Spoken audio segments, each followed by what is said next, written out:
Fear of the dark is something most children grow out of. I never did. When I was little, I used to tell my parents that there was something in my room at night, something that watched me while I slept. They never believed me. They told me it was my imagination, that I was just dreaming. But I wasn't. I remember it so clearly, waking up in the middle of the night, feeling the weight of something pressing down on my chest. I'd look toward my closet, and the door, which I always shut before bed, would be slightly open, just enough for something to be lurking in the shadows. One night, when I was around 10 years old, I woke up to a strange noise, a scratching sound, slow, deliberate, coming from inside the closet. My body locked up in fear as I stared at the door.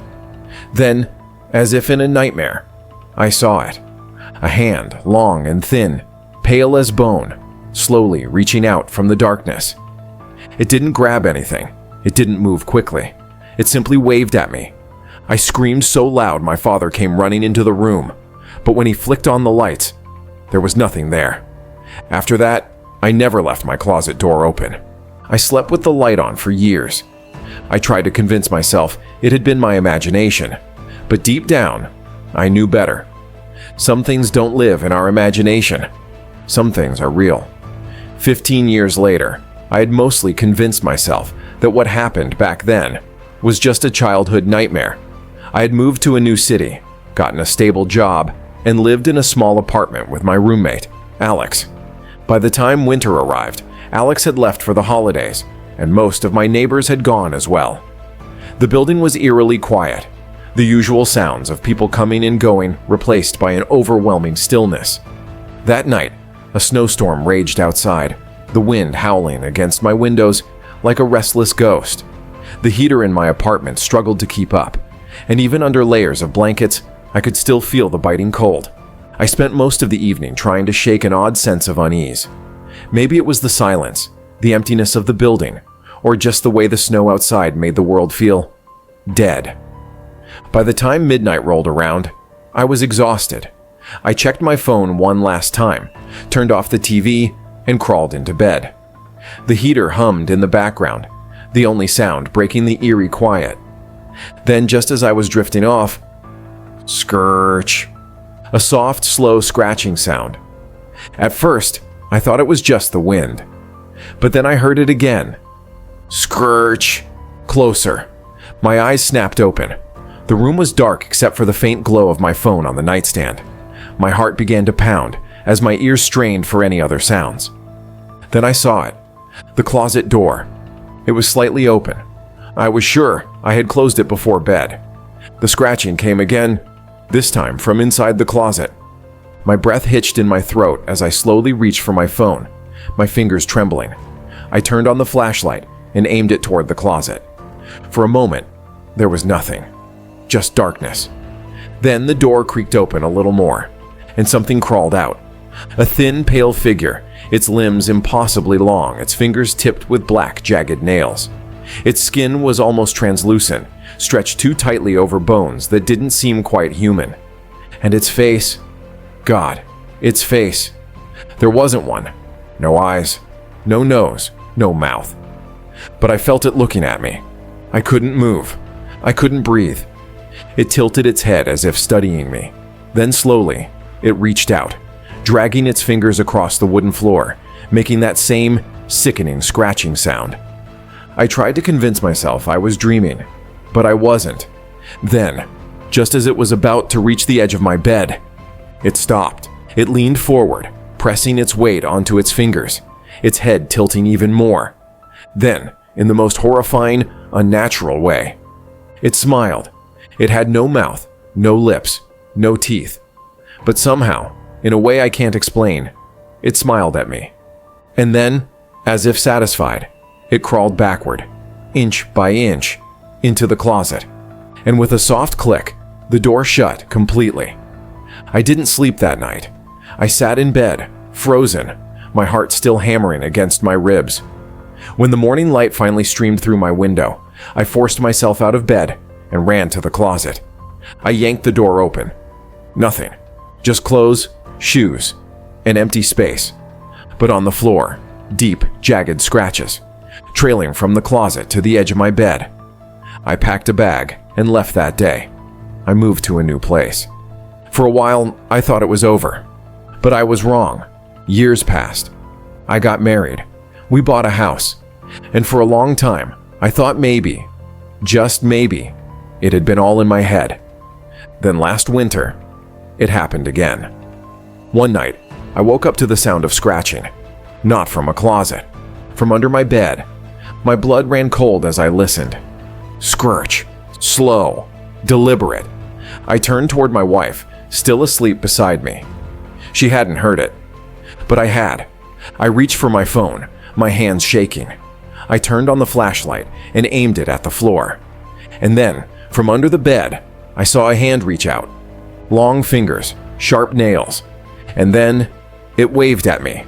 I scrambled backward, my breath coming in ragged gasps. The scratching stopped. The hand vanished into the shadows. But I knew it was back. I don't sleep well anymore. I keep all the lights on.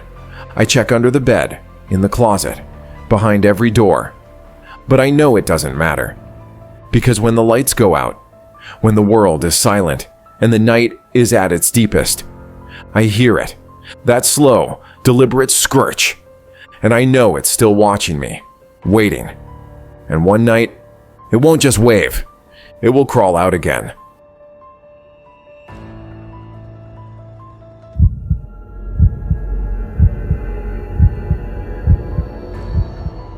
Driving at night had always been a peaceful experience for me.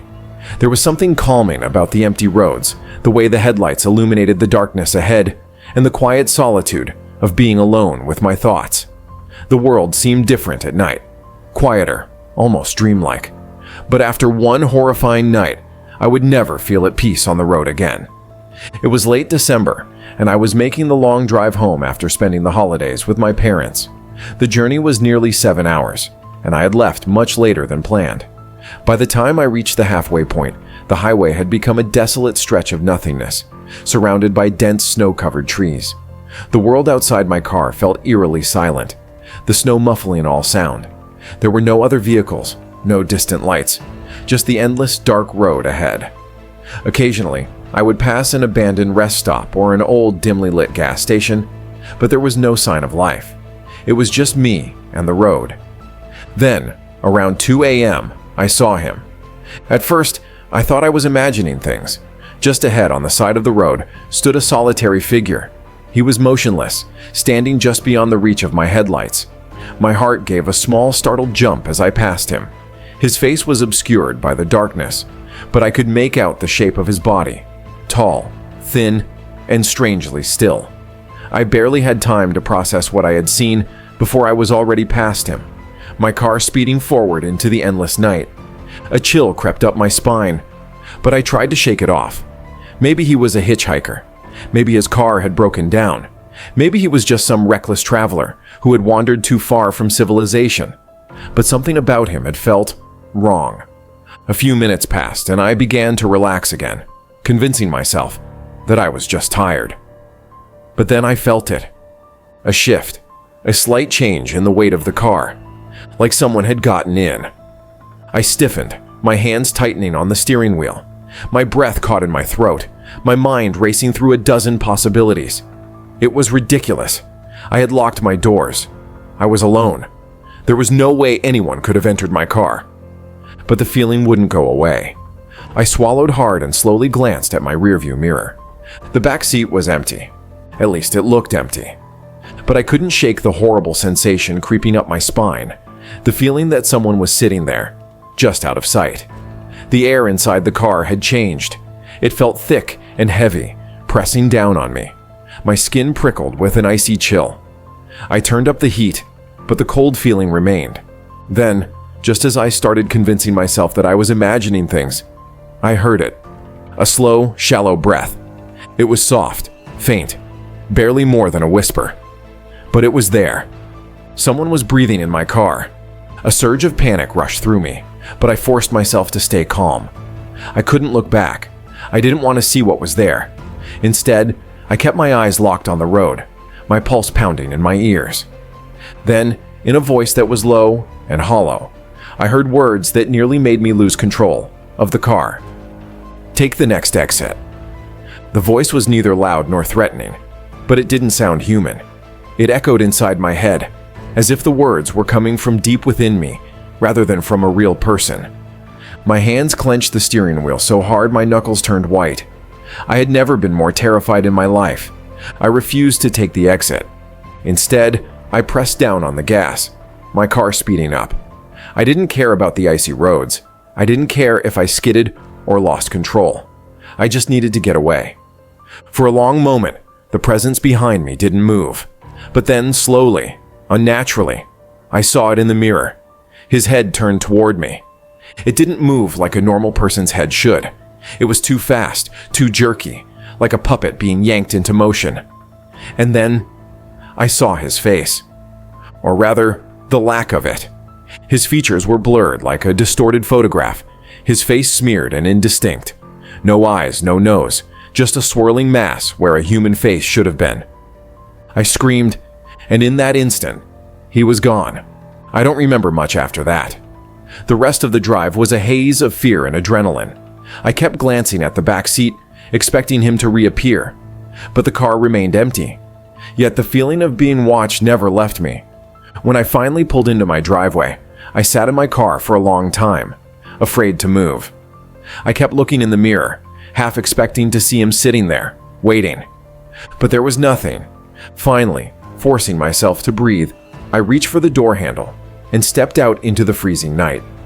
And then, just as I was about to close the door, I saw it. A single, dark handprint pressed against the inside of the back window. I never drove that road at night again. But even now, when I'm driving alone in the dark, I sometimes feel it. That subtle shift in weight, like something has climbed in again. And sometimes, just barely audible over the sound of the engine, I hear it. A whisper. "Take the next exit."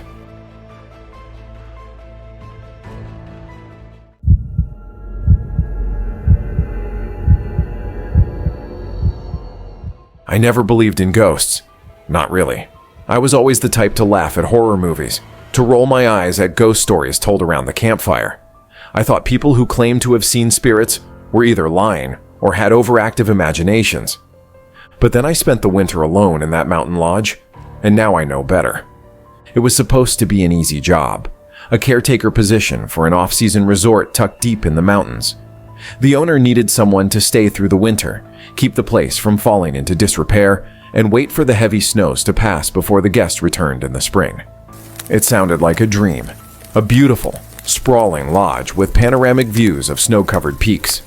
Complete isolation. No people, no distractions, just me, a cozy fire, and time to clear my head. Or so I thought. The snow came early that year. I had been at the lodge for barely a week when a brutal storm rolled in. One moment, the sky was clear. The next, a wall of gray clouds swallowed the sun, and the world outside became a swirling blur of white. By nightfall, the wind was screaming through the trees. Snow piled against the doors and windows, forming thick drifts that sealed me inside. The roads were impassable. My car was completely buried, useless beneath the weight of the storm. I wasn't worried at first. The lodge was fully stocked, plenty of firewood, food, and a backup generator in case the power failed. I settled in by the fireplace with a book and a hot drink, listening to the wind howl outside. Then the power went out. I expected it. The storm was fierce, and the old power lines out here weren't reliable. I grabbed my flashlight, made my way down to the generator room in the basement, and fired it up. The lights flickered, then returned. That's when I heard it. A whisper. Faint, barely audible over the hum of the generator. I froze. My breath caught in my throat. I turned, shining my flashlight into the shadows. The basement was empty, just old wooden shelves, bags of rock salt, and the ancient boiler in the corner. I told myself it was nothing. The wind. My imagination. And then I saw them. Footprints. Wet, bare footprints, leading from the generator toward the stairs. My chest tightened. The basement was locked from the inside. No one could have gotten in. And yet, the footprints were fresh. I sprinted up the stairs, slamming the door behind me. My mind raced, trying to come up with an explanation. Had I left those footprints somehow? Had I tracked in melted snow from outside? But I had been wearing boots. And the footprints, they were small, like a child's. I tried to shake it off. I locked every door, every window, and told myself there was no way anyone else was in the lodge. It was just my nerves, the isolation playing tricks on me. That night, I barely slept. I lay in bed, listening to the wind rattle the windows, staring at the dark ceiling. Every creak of the old wooden beams made my skin crawl. I kept picturing the footprints in the basement, the way they led directly to the stairs, as if something had been standing there, watching me. Sometime in the early hours of the morning, just as I was drifting off, I heard it. A whisper. Right outside my bedroom door. I sat up, heart hammering. The whisper was soft, almost playful, like someone was speaking just low enough that I couldn't make out the words. Then something scraped against the wood, a long, slow dragging sound, like nails running down the door. I couldn't move. I couldn't breathe. I reached for the flashlight, but my hands were shaking so badly, I nearly dropped it. I forced myself to stand, inching toward the door. The whispering stopped. I pressed my ear against the wood. Silence. I took a deep breath. Maybe I had imagined it. Maybe the wind. Then, a giggle. A soft, childlike laugh, directly on the other side of the door. I threw myself backward, knocking over the nightstand. The flashlight clattered to the floor, rolling under the bed. My pulse pounded in my ears. I didn't sleep that night.